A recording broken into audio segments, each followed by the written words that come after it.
Bonjour, je vous propose de regarder ensemble la correction de quelques exercices en optique géométrique sur les histoires de lentilles, de loupe, d'œil.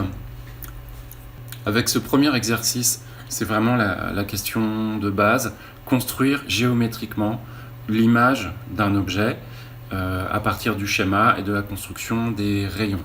Alors je ne vais pas parler ici de ce que c'est que l'image, c'est assez compliqué à conceptualiser, néanmoins on peut la construire.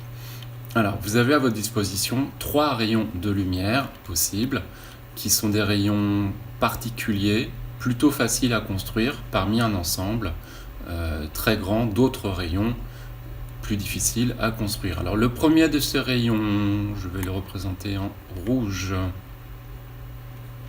C'est un rayon issu du point objet B qui passe par le centre optique O de la lentille. Ce rayon n'est pas dévié. Voilà, ça se montre expérimentalement. Quand le réglage est bien ajusté, c'est un rayon qui poursuit sa route en ligne droite. Un deuxième rayon est issu du point B. Il passe par le foyer objet F et donc poursuit sa route en ligne droite jusqu'à la lentille. Et ce rayon émerge de la lentille parallèlement à l'axe optique, donc comme ceci.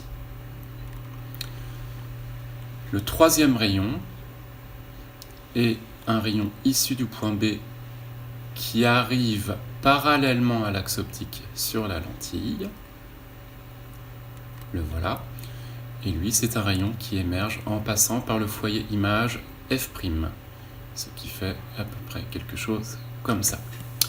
On constate que ces 3 rayons se retrouvent en un point situé de l'autre côté de la lentille. Ça permet de positionner l'image optique B' du point objet B. C'est le point d'intersection de ces rayons-là. La position de l'O' permet de retrouver la position du point image A' en projetant une perpendiculaire. Alors quelle couleur il me reste? Allez, du orange. En projetant une perpendiculaire sur l'axe optique, car le point A étant sur l'axe optique, le point image A' du point A est lui-même sur l'axe optique. Donc le point A' est ici. Voilà. Il faut orienter l'objet, enfin l'image, pardon. Donc l'orientation est comme ceci, et on constate que c'est une image plus grande que l'objet, c'est une image renversée, car l'orientation A', B' est vers le bas du schéma, alors que l'orientation AB de l'objet était vers le haut. Si on souhaitait représenter d'autres rayons de lumière issus du point B, c'est possible, mais ça ne présente pas un énorme intérêt pour la construction de AB. Il y aurait par exemple celui-là, par exemple celui-là, par exemple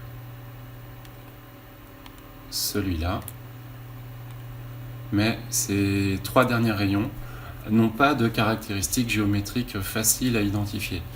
Le seul point commun de tous les rayons de lumière issus du point B et qui ont traversé la lentille convergente, c'est que ces rayons vont passer par le point B', ce qui est la position du point image B'. Un rayon issu du point B qui ne traverse pas la lentille, c'est un rayon qui ne serait pas dévié. Et si on voulait représenter les rayons issus du point A qui permettent de trouver la position du point A', il faudrait représenter ce genre de rayon. Un rayon de lumière issu du point A va passer par A'. Un autre rayon de lumière issu du point A va passer par A', et ainsi de suite.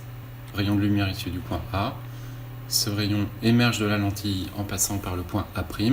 La difficulté ici, c'est qu'on n'a pas de point de repère pour construire l'image A' directement à partir du point A si on ne connaît pas déjà la position de A'. C'est pour ça qu'on trace toujours l'image B' d'un point qui est à côté de l'axe, et à partir de B', on déduit la position de A'. Voilà, merci et à bientôt.